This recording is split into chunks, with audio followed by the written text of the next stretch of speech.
Good evening, everybody. I unmuted myself. Welcome to this session about engaging young people in governance. We've had loads and loads of interest in this session, so I think it's going to be a really fascinating discussion. Before I hand over to Leon Ward, who's chairing our panel this evening, I'm just going to give you a little bit of housekeeping. So as you will have seen, the session is being recorded. You will get access to the recording after the session. Weekly pass holders, you're getting all your recordings all together on Friday. Please stay muted on the call unless you are asked to unmute by Leon. You've been muted as you've come into the room. That just helps keep the sound nice and clear for everybody. We've enabled closed caption at our end, so if you want to have subtitles, you need to click the CC or closed caption button on your device. Please feel free to use the chat to ask questions, to share reflections. We know that there are lots of people in the Getting on Board wider community who started as young trustees, and I think that's where a lot of the passion for this topic comes from. We'd love to hear your reflections. However, if you find the chat very distracting, as some people do, it is on the recording, so you can ignore it if it's distracting. If you want to catch up later, it's there for you. Now, today is the first day that we're holding one of our networking sessions. It's at 7:30 this evening, and we'll post a link to that session, a Zoom link to that session. It's free of charge. If you want to come along and talk to other aspiring and serving trustees, we'd love to have you there. Thank you to our media partner, Third Sector. And a huge thank you to Ecclesiastical. It's thanks to them that a whole strand of the festival is completely free and everything else is at most £5 a session. And I'm just going to pass over to Faith from Ecclesiastical, who's going to say a few words. Lovely. Thanks ever so much, Penny, and good evening, everyone. So just a little bit, just wanted to say that we're really honoured to be sponsoring the Festival Trusteeship again this year. As a specialist insurer and risk management partner for charities, we've really committed to the sector and have been for over 135 years, supporting the sector not only with our specialist expertise, but also our expert knowledge of the sector through our research. And that's something that we've been peppering into a number of the sessions throughout the Festival of Trusteeship. We've done some specific research around trustees, which hopefully you'll hear in a number of the sessions during the week. We've also just launched our Charity Risk Barometer report as well, that includes our latest research on the charity sector as a whole. This can be found on our website, or it was also published by Third Sector last week as well. And then you may also be aware that Ecclesiastical Insurance is part of the Benefact Group. But if you're not, that's a group of specialist financial services who with a shared ambition to give all of our profits to good causes.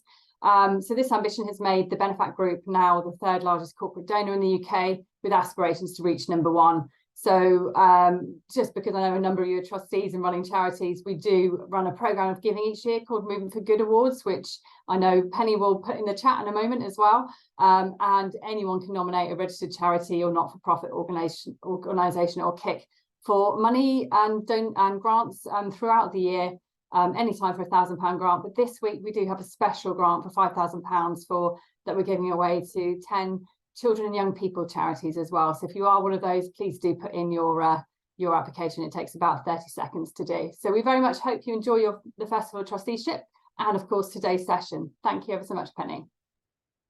Thanks, Faith, and straight back to Leon.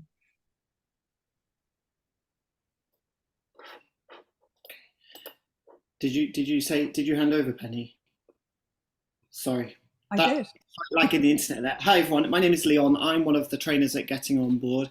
In terms of this session at the moment, we've got it called Engaging Young People in Governance. Now, naturally, it's Trustees Week, so we're going to focus on young people in trusteeship. However, there are plenty of examples out there of young people engaging in different governance structures. So I just wanted to say that because I think it's important to recognise that that's in addition to young trustees and not instead of. There is sometimes a habit in the charity sector to create a youth advisory board and that's it. That's youth in governance done. Actually, what we're going to do today is try and share some best practice tips from across the sector about how to practically get young people into the boardroom and how best to support them. I've been a trustee since I was 18, I'm now 31. The technical definition for a young trustee is under the age of 30. I was part of creating that definition and really wish that we had kind of put it higher now that I've reached that threshold. However, we know that the average age of a trustee is 56. So really, if you're this side of 56, you're a young trustee. So hopefully that captures most of you. If it doesn't, there's not a lot I can do about that. And my apologies to you, you are an experienced trustee instead. We want you to ask lots of questions throughout this, so please do pop them in the chat function and I'll sort of handle those. I've asked them to answer the question, why is it to engage young trustees? But we're not going to spend the whole hour trying to convince your heads that this is the right thing to do. You're in the session, so we're going to assume you're practically there, but you might be looking for some tips on how to convince your colleagues or how to convince the executive if you're a trustee, and you kind of need to get the staff body along with you. So I'm going to ask Amelia to kick us off with introductions and to answer that question, why is it important to engage young trustees? Amelia. Thanks, Leon. Hi, everyone. I'm Amelia Ireland. I'm chair of the Young Trustees Movement. So also just to introduce myself, in my day job, I work for a children and young people's charity, looking after our youth engagement stuff. So some of those kind of ways of involving young people in governance that Leon alluded to earlier. And then outside of work, I'm also a trustee of two charities, the Holocaust Educational Trust and Charity Works, and as I mentioned, chair of the Young Trustees Movement. So you may be aware that less than 3% of charity trustees are under the age of 30, and less than 0.5% for are aged 18 to 25. So numbers that are very, very low relative to sort of proportion of the population. And in the Young Trustees Movement, we believe that, this is a real problem. We think that young people deserve a seat at the table and that they should be a part of the decision making about decisions that affect them. And also that diversity is really important to bring, a range of different perspectives to have robust decision making and debate in the boardroom, in the places where there is the most power and where those decisions are being made. So obviously, as a movement, we come at that from an angle of age diversity, but equally we're part of an intersectional movement, and that also involves, border diversity. Women, people of colour, LGBT people are all underrepresented on charity boards, and so as part of our kind of aim to increase the number of young trustees, we also hope to increase all those other kind of demographics as well. Thanks, Amelia. Let's go next to Raul. Hi everyone, my name's Rahul Naik. I'm a trustee of two charities, one called CPRE Leicestershire and another's called First Step. In my day job, I run a marketing agency and kind of worked in community development and youth politics, as I was a much more of a defined young person than I am now, I suppose. And just to answer the question about kind of why young trustees, why it's important, for me, it comes down to three things on top of what Amelia's already said is, one is to educate. I think the only way to get young people to understand what it's like to be in governance and what it's like in that boardroom is to bring them in and show them. I think it's to inspire. I think you want to be able to bring them in and you want to show them that there's a lot more that they could do and a lot more they can achieve. They have a lot to bring to the table. And the third one is around digitalization. One of the key reasons why I've been welcome onto the boards I am and where kind of my position really sits is my understanding and information on how to digitalize what we're doing in the charities. And being a young person who's grown up through a lot of this kind of social media and digital world, a lot of it comes quite naturally to us. So it's not the only thing young people can do, but they can definitely lend you a hand to that. Thank you. Emily. Hi everyone, my name's Emily Harrell. I'm a senior reporter for Third Sector. So at the moment, what I do in my day job is I report on sort of the ongoings of the charity sector. That includes governance, fundraising, finance, sort of everything that's going on in the voluntary sector. I also have former experience being a young trustee. So I was a trustee at the Scottish Youth Parliament during the pandemic, and I was a trustee on the board for 2 years. And needless to say, it was an interesting time to be a young trustee, for sure. But learned a lot, and that's one of the things that I think is extremely important, and that leads me into why I think it's important to have young trustees on your board. So that education, like Raoul was saying, is really, really essential. I think it's brilliant to engage young people in the world of charity work, no matter sort of what your cause is, and the diversity of perspective that young people can bring to your charity's work as well.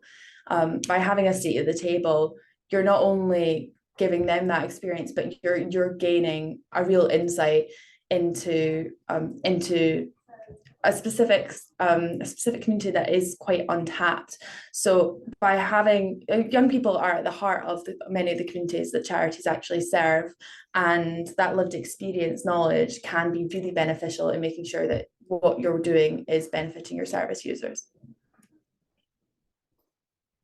Thanks, Emily. Dan. Good evening, everyone. Lovely to be here. I'm a massive fan of the Festival of Trusteeship, so it's wonderful to be here as a panelist. My name's Dan. I am 22-year-old activist from Manchester. I'm also head of strategic partnerships at My Life, My Say, which is the charity that gets young people voting. So we've got a very quiet year ahead of us. I'm a trustee for two charities, Young Manchester, a smaller sort of regional charity, and then a nationwide charity, the Diana Award, which actually operates internationally too.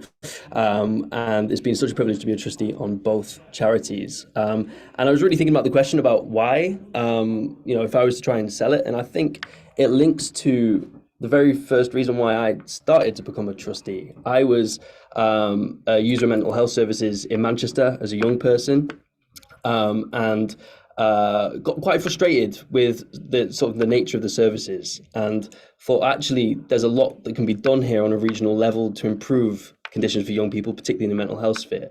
And found out about this amazing opening through the I Will campaign, Young Manchester, and thought, hang on, I've got lived experience here of a really important topic. I can sort of contribute to an organisation that has its fingers in a lot of pots in terms of youth services in Manchester. And so it really comes to that, which is we know what affects us the most. We are the experts on those issues. We have lived experiences. So having that voice, any other demographic, you'd be seeking their voice imminently on those boards. So, as young people, we're no exception to that rule. So that's sort of my personal journey, and hopefully it leads to a wider point of, as the service users themselves, young people have that valuable insight of lived experience that should be heard on a board.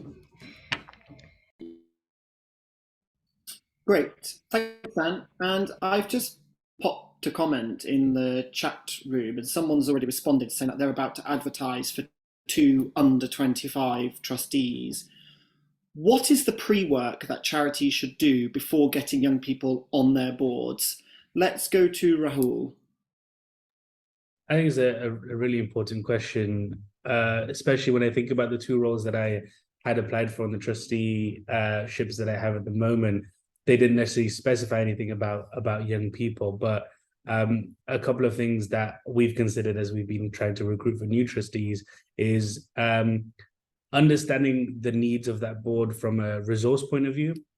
And it's not a case of saying you want young trustees just because you want to say you've got young trustees. They have lots of things to bring to the table, but I think you need to identify what those things are and where that fits in with the rest of the plans from a strategic point for the charity, but also from a resources point of view. The 2 charities that I'm a trustee of are very, very different from a resourcing point of view, from a funding point of view, and the kind of work they do. And I think those 3 things have a big impact on the kind of people you want on your board. And I think when you are recruiting and you have young people on your board, you have to also consider, I know it's a kind of a secondary point, but you have to consider about the kind of work they're doing and how you engage them. And if you haven't done the pre-work to understand what's required, I think it becomes really difficult once you do have them there, because you don't actually know how to get the best out of them and to give them what they need. So consider what's best for you.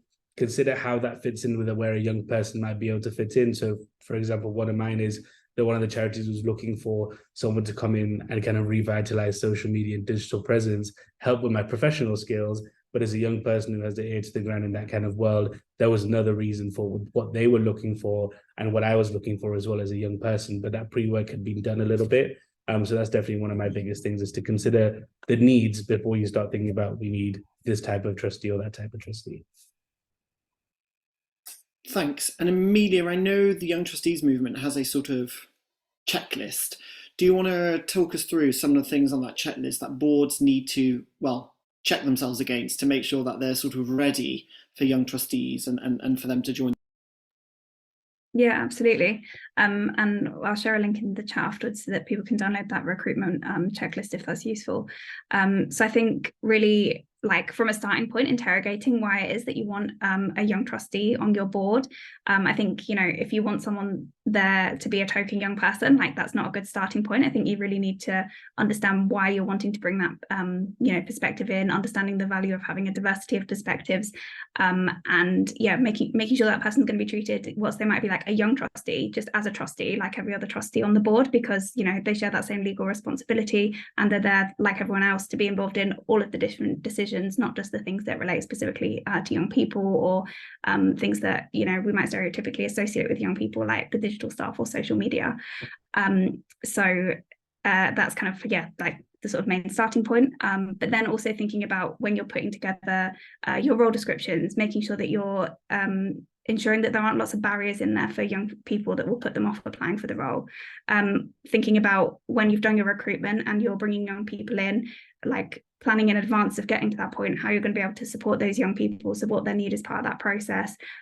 Also, how you're going to support them kind of on an ongoing basis. Often for young people, but also, people of any age, if it's their first trustee role and they might not be familiar with it, they're going to need that additional support to really help them thrive in the role. So, thinking about, is it specific elements of training? Can you provide a mentor? Things like that, they're all going to really help young people. So yeah, that's kind of an example of some of the things on there, and I'll share the link in the chat so that people can explore that further. Thanks, Amelia. And Emily, someone's put in the comment, it was Roscoe that said that it's taken his organisation 5 to 6 years to really get itself ready for young people to come on the board. I think that's helpful in terms of managing people's expectations. But with your experience, how long did it take for your organisation to really get to grips with what it was doing and actually involve you fully, properly? Was it immediately, or did it take some time? Sorry, was that a question for me? Yes. Sorry, my internet timed out a little bit there. Yeah, so the interesting thing about my experience is that the Scottish Youth Parliament has an entirely youth-led board. So it is sorry, the light in here just went off. So the board is supported by a staff team, but it is entirely youth-led, and it's all members of the Youth Parliament who run for election and then are elected to the board by other members of the Youth Parliament. So it's a bit of a different situation in terms of the recruitment process. And it's something you very much put yourself forward for. But I think the key thing, regardless of what that process looks like, is having that support in place. So before you even consider, when you're looking at why you want a young trustee, and before you consider how you're going to recruit, it's important to make sure you've got those support networks in place for the young people, because it may be a young person's first role at that level, and it's really, really important to make sure that all sort of requirements are catered for, including other accessibility requirements, including the consideration of the fact that these young people may also currently be in education, which can be a really strenuous time. And it's just very, very crucial to make sure that that is accounted for and that the support network is in place, so that the young person knows that when they do go into that role, they are going to be supported to be able to succeed in the best way possible, and that they're going to have a working knowledge of what it is they're actually doing as well. Okay, great, thank you. Dan, I'm going to come to you next. The question is coming from the chat room. It's Samantha's question, which is, do we need to do more to make young people aware that the role of trustee exists, recognising that not everybody, irrespective of age, this is the whole point of the festival, recognises that trusteeship might be something for them. But do we need to do something particular around young people? And I guess any tips on how to generate interest in the organisation? Because everyone on this call will go away potentially and start recruiting for young trustees. But if the marketplace isn't there for young people to look at the adverts and think, oh, they're talking about me, what are some of the top tips that you've got from all the recruitment experience that you've had? So Dan.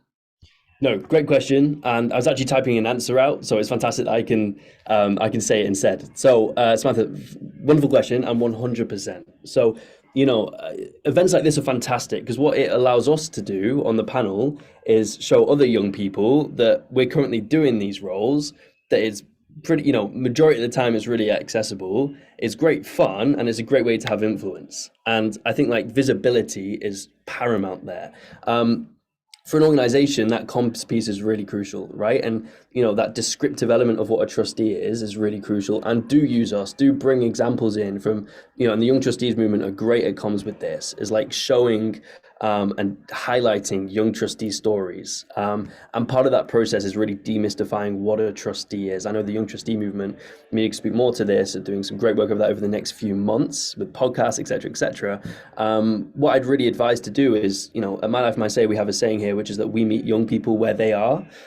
So that would be, for example, in social media, doing like a behind the scenes Instagram on what a board meeting's like, for example, right? I think that's always a great piece of advice. A blog or a vlog, which you can really use to demystify those and bring down those barriers of what trusteeship is. So I would say, in terms of methods and tactics, highlight people's stories, show them, give visibility to current young trustees, just like the team are doing here.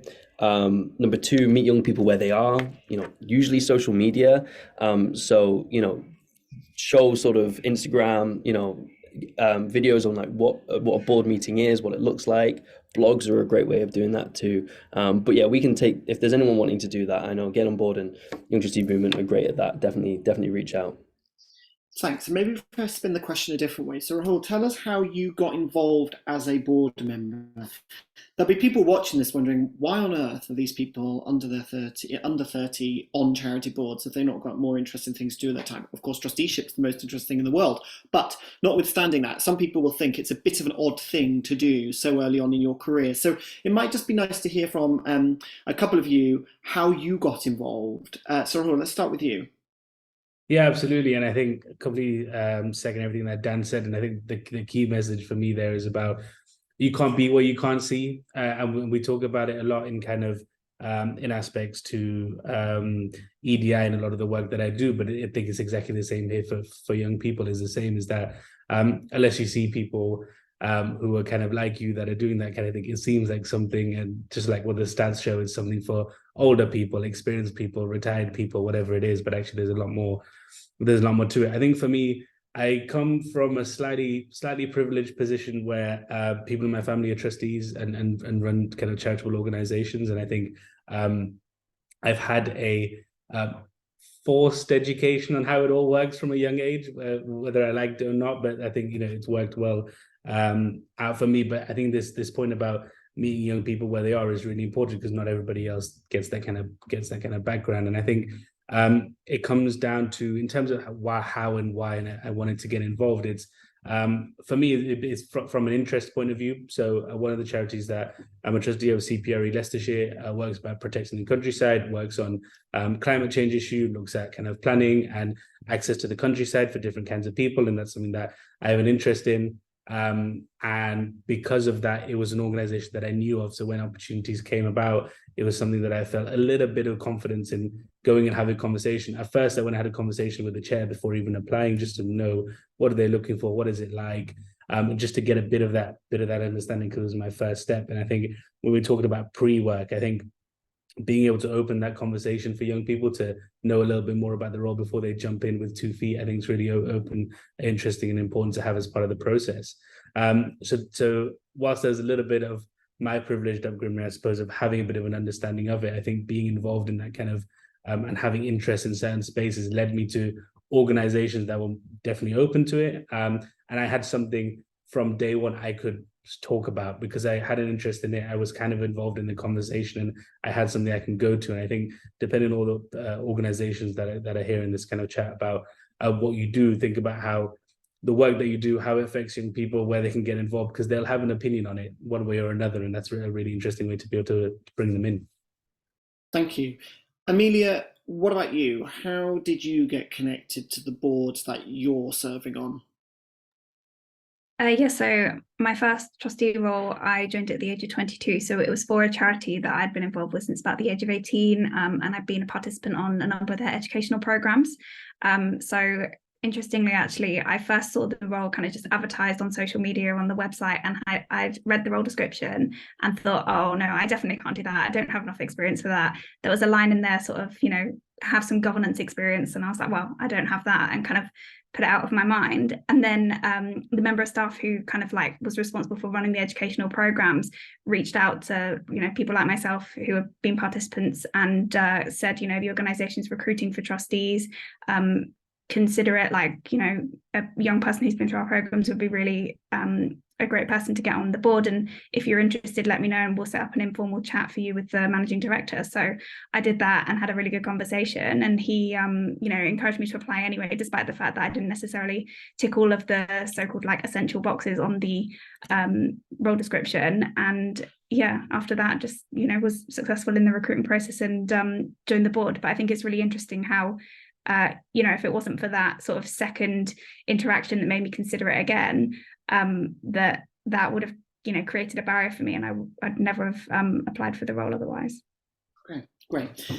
There's something in what you say about you started going into, looking at JDs and job descriptions, role descriptions, then having an informal chat, and there is something around, getting on board want every organisation to run best practice recruitment, but we recognise that there is an element of getting the job done, and so sometimes you have to circumvent the process depending on what's going on in your organisation. But there's a question that's come in which I think is linked to this from Naomi, and the question is, I think young people now are very aware of mental well-being and not burning out. For those who are in full-time work, and give a lot. Leon, we're losing you. Leon. So how do you position trusteeship? Can you hear me now? We lost you then, Leon. Do you want me to read the question out? I don't know if there's anything you can do about it. Right, so the question from Naomi was, I think young people now are very aware of mental well-being and not burning out. For those who are in full-time work, particularly already in the charity sector and give a lot, how do we encourage young people to become trustees alongside that? Yes, so let's go to Emily first. So this issue of burnout within the charitable sector is something that we've been covering over at Third Sector quite a lot. So it's unfortunately a very familiar topic that I've been reporting on. And I think that some of the key takeaways that I've heard just from speaking to people working within the charitable sector is that having that, again, that support network is incredibly important. And then if you're trying to cater specifically to young people and make sure that they know that when they enter that role, it's going to be something that they can manage and they can handle, knowing that they've got a point of contact within the organization, they know who they can go to if they're struggling with feelings of burnout, with compassion fatigue. It's such an important issue. And I think, yes, young people are now I think we've gotten quite good at talking about it. So it's just about having that sort of direction and knowing where to go if they are struggling, and knowing that there will be support there as well for them, so that they know that they're not going to have to completely stop doing their job, but they know they've got people that they can sort of fall back on, and even just have a brief 5-minute conversation about, this is maybe getting a bit too difficult at the moment. Is there anything that we can do as a team to sort of pull resources and make sure that everyone is feeling supported and able to do their jobs? Dan, I can see you nodding. Any other top tips on how to position trusteeship alongside people's full-time jobs so as not to cause burnout? It is such a good question from Naomi there. And, also just something to note, which adds another layer to the question, is, education now. I do a lot of work in youth social action, right? And the trends and data we show is that with education reforms over the past decade, young people don't have much time outside of education, never mind sort of full-time jobs too. The one top tip, I was going to mention sort of support network. I think, Emily covered that really well. I think another top tip is this, which is, trusteeship, we all know, often goes beyond those meetings, right? Those quarterly meetings, especially when engaging young people. I think you've got to be really, really careful and precise with what that engagement looks like in between meetings. I, for one, am a trustee who loves to sort of engage throughout. If I'm, helping out maybe with some policy or fundraising, etc., I will sort of get stuck in. But I know that can often be an expense, and there'll be times in my calendar when that's just really difficult. So, knowing that, yes, there's sort of a basic line regarding hopefully being able to make most of the meetings, but that in between those meetings, that might be a little tougher for young people. Not always the case, but with just all the added pressures right now. So just being really precise about what that engagement looks like then is really, really critical, I think. And making really clear expectations. A mentor can be really useful for that. I've got a mentor on the Dynamo board, and it's been really useful. Thanks, Dan. Now, Amelia, heads up, you're going to get this next question, which is around how can boards engage under 18s in governance whilst also ensuring that they are protected and safeguarded properly? Do you have any alternative ways for bringing in young people's voices without the same pressures or accountability required from typical trusteeship? Amelia. Sure. So I think this is an example of where those kind of other governance mechanisms that you alluded to at the start can be really valuable. So I think, having committees, youth boards, steering groups of young people, and using those as spaces where you can maybe bring particular questions to that group of young people related to governance, ask their opinions, seek their views on things related to the organisation. What I would say is that it's really important to get good kind of buy-in from the trustees if you're going to do that sort of stuff, because ultimately the trustee board is where the power lies. And I think actually it could almost even be damaging for young people if you kind of did all of this work, kind of consulted them and asked for their views, for those to then be completely ignored. So I think it's really important to, before you get to the point of sort of recruiting and working with those kind of youth boards, committees, to do the groundwork to get your main trustee board on board with this, and think about, is there a key person, for example, on that board who can act as a kind of link between the trustee board and the youth board, and come along and have some kind of face-to-face directly with those young people, so that then they can, be a part of feeding that back. I also think it's really important to have that kind of feedback loop as well. So once you've had young people sharing their views, making sure you're coming back to them, letting them know what is the impact of the things that they've said. You shared this with us, we took this to our trustees, and this is what's going to happen as a result. So making sure that young people really, kind of reinforcing for them the value of the contributions that they're making. Thank you. Emily, any insight from you, either from boards you've been involved in or from stories that you've reported on? Yes, so I think those other governance mechanisms are really, really important. I think this is a brilliant question, by the way, because it's really important that you're acknowledging young people expands beyond just 18 and up.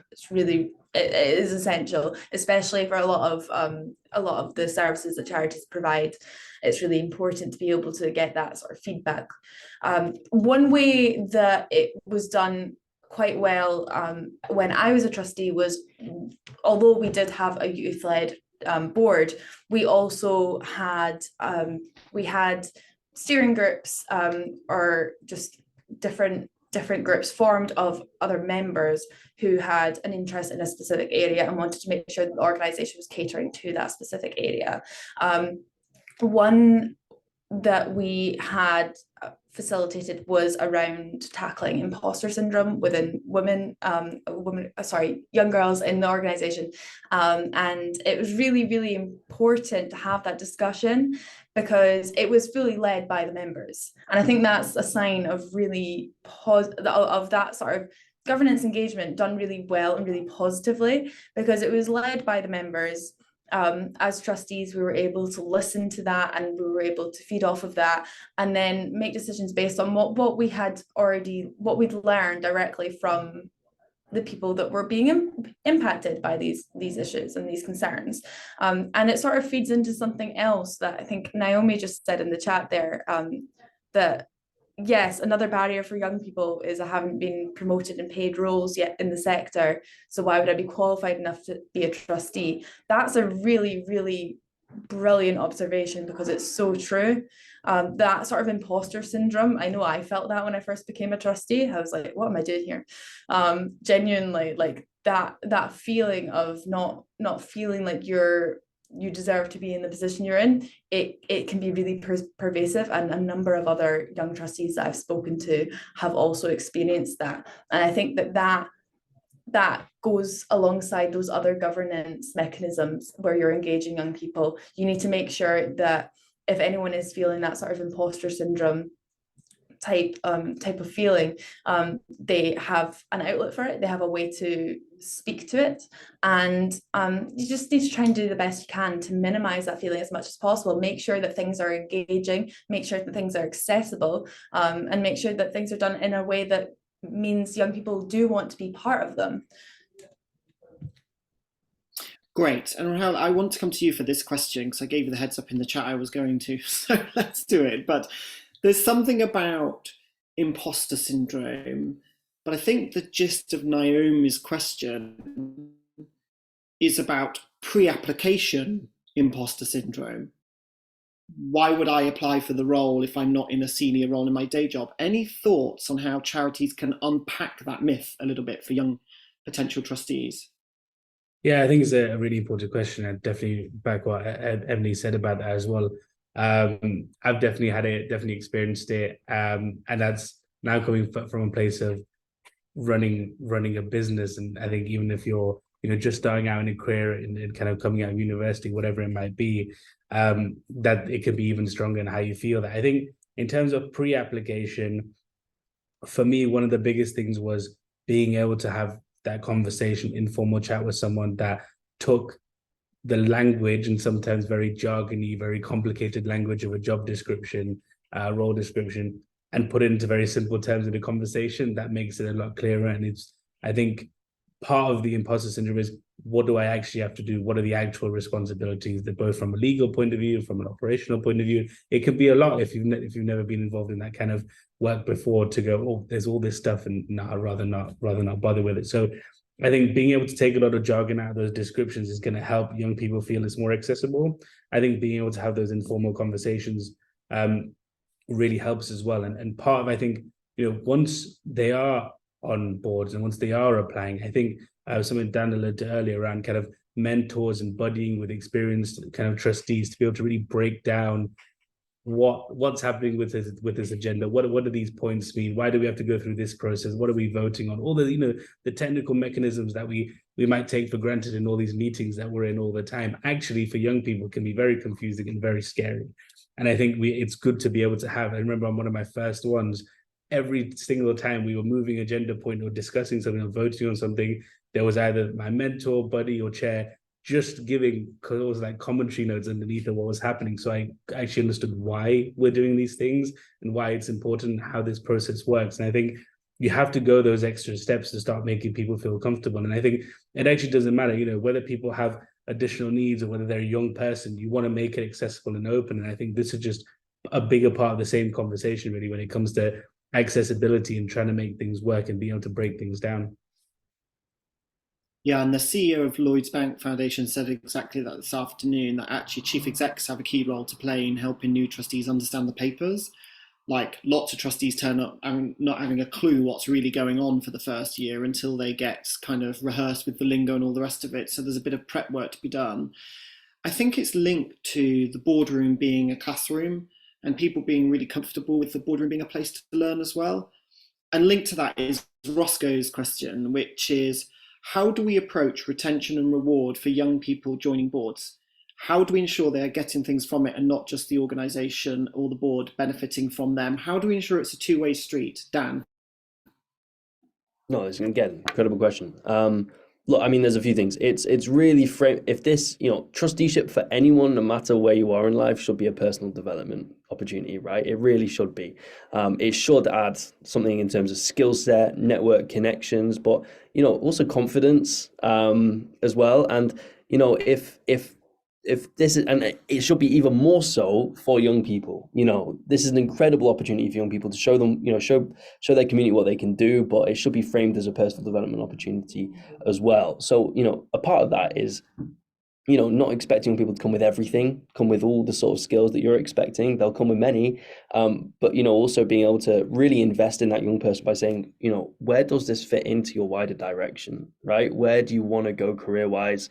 Where, what you're passionate about in terms of education? What aspects of the charity's work do you really engage with, right? What part of the organization and charity do you really go, I want to claim a bit of ownership of this during the actual meeting, and really sort of working to support that young person in the meeting to do that. And again, a lot of that might happen outside as well. So really framing it as a personal development opportunity is something that, Tessie Diana Award and then Justin at Young Manchester and Imogen really, really focused on with me. And I really, I was really grateful for that.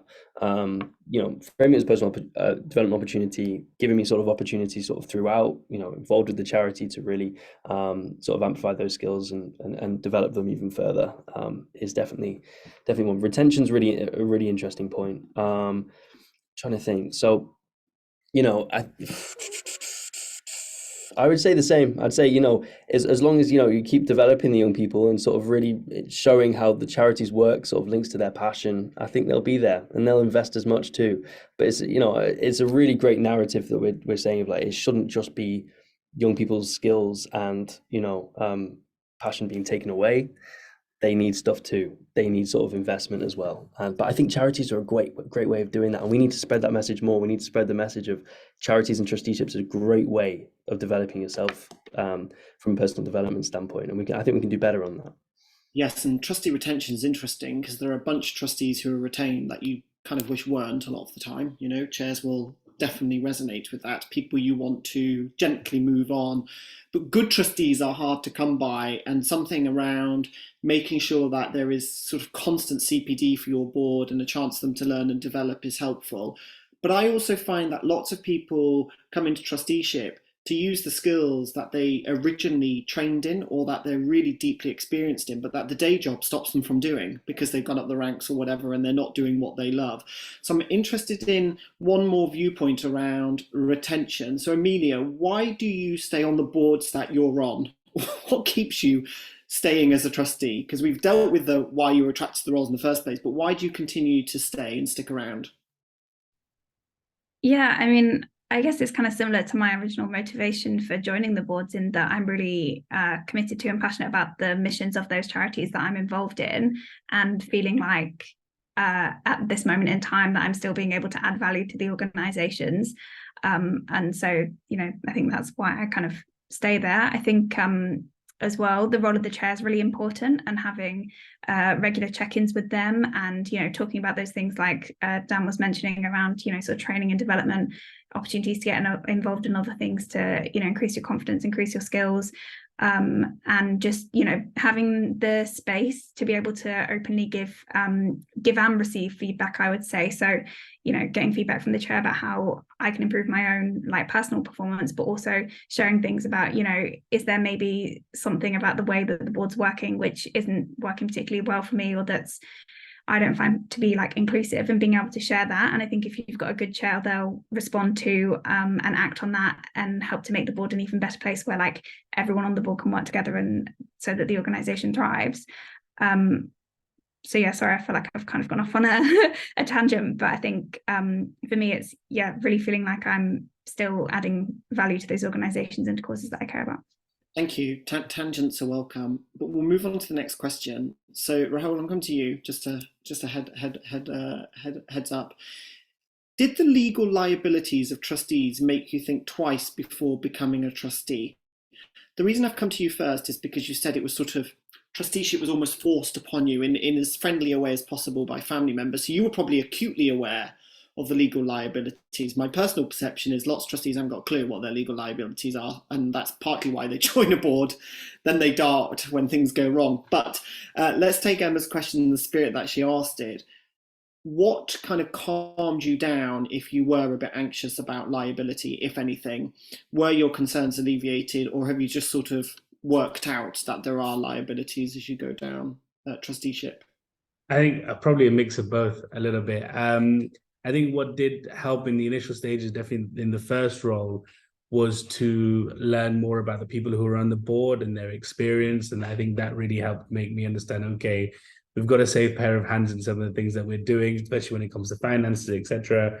And I think that helps when you're walking into a system that is already working quite well. We're not always fortunate enough for that to happen, but I think we talked about prepping for young people to be able to join your board. And I think part of that is to also make sure that you've got the right people in place so that they can feel supported in all these different kind of things. So I think once I spoke to the chair and had those informal conversations, I understood more about who else is on the board and how long they've been there and the work that they're doing.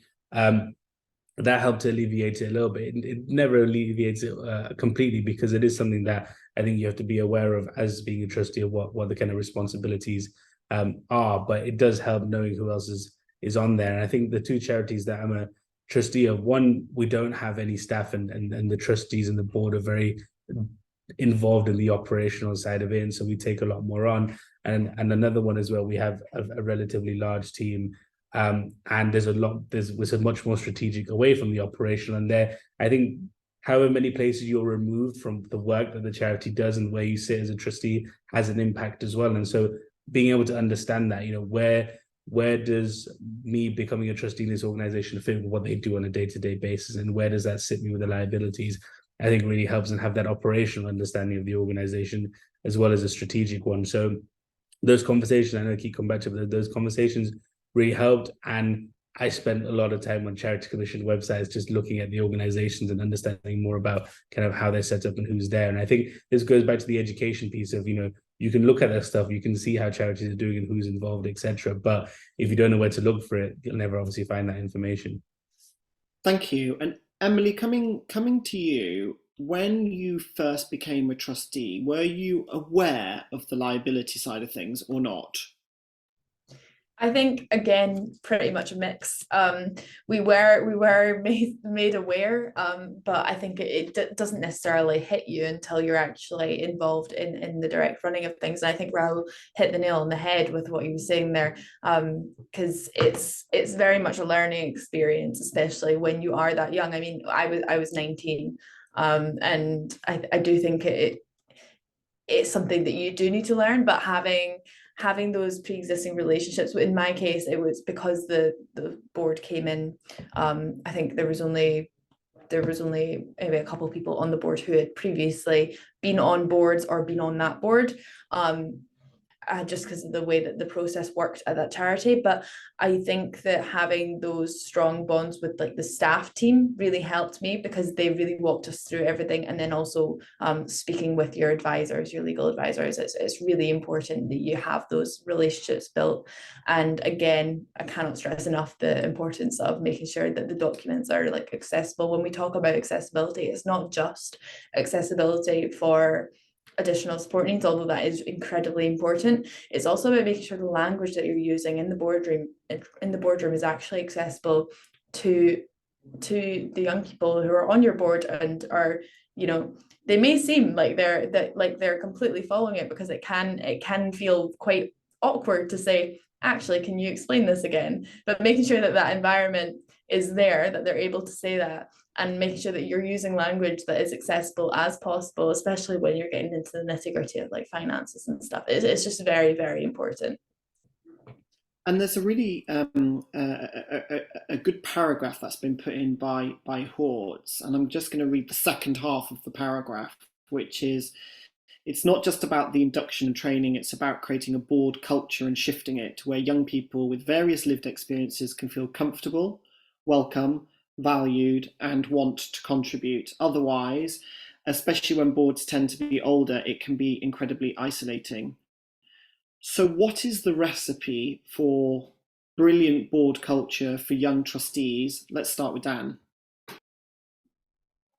It's getting the balance. We keep referring to young trustees, and I think that's great. I think there are times when you need a distinction, but it's getting that balance between respecting them enough that you just feel like another member of the board, but then also providing that support where needs be, right? And that, for me, that's the recipe. If you can get that balance right, and I've been very fortunate enough that both the boards I've been on have done that, then I think you're good to go. So if you was to dive into that recipe more, never underestimate just a welcoming board. just being nice and being approachable. I think we often go into the technical stuff. Just genuinely a really nice, friendly board who can, shake hands and, welcome a young person in goes a really long way. It goes a really long way. Making them sort of approachable figures that if, for example, you have a finance question, you've got your mentor, but you can also go and ask the treasurer. Creating that environment of just, it's like any other sort of workplace of just approachability is really critical. I think that respect of the young person, that they are an expert in their field. Everyone else is around that table because they're an expert in their field. The young person needs to be treated like one as well. They might be, an absolute whiz with social media and technology, right? They might be an incredible fundraiser. They might be incredible with engagement strategies. And they really need to be treated not as first and foremost a young trustee, they need to be treated as an expert in their field, right? And I think that that's a really, really critical point. So I think it comes down to approachability and respect, and that sort of that growth element that we talked about before. Those would be sort of the three main points that I would put forward. Thank you. Amelia, any additions to that recipe? Yeah, really agree with what Dan said, and I just kind of build on it by saying I think it's really important to create the space for those sort of relationships between board members to be built outside of the kind of business of the board. So when maybe it's on an away day or something like that, really facilitating the development of those relationships between trustees I think is really valuable. And on the point about isolation as well, great point, it can be isolating. And at Young Trustees Movement, we kind of recommend where it's possible to not just appoint the one young trustee, but two, and sort of have those a process that, the young people are going through together. And then as well as the kind of mentors and other sort of support mechanisms that we've talked about, they also have each other. And that can be really useful in supporting that, feeling kind of welcome and included as well. Great. And there is something in the mindset that people are hinting at in the chat, which is that, once you appoint your young trustee, they're a trustee who happens to be young. And that is slightly different to this kind of grouping that we artificially pull together around young trustees. But it's hard when you want to blatantly recruit younger trustees to not use that language. And there is a shift that can happen. So don't be too hard on yourselves if you're using language that is accessible for people to be clear that you're looking for them. But Rahul, there's a question that came in from Wendy earlier on, which was, apart from having a buddy or mentoring support, can you provide more details or ideas regarding an induction scheme? So what does good charity induction look like for young trustees?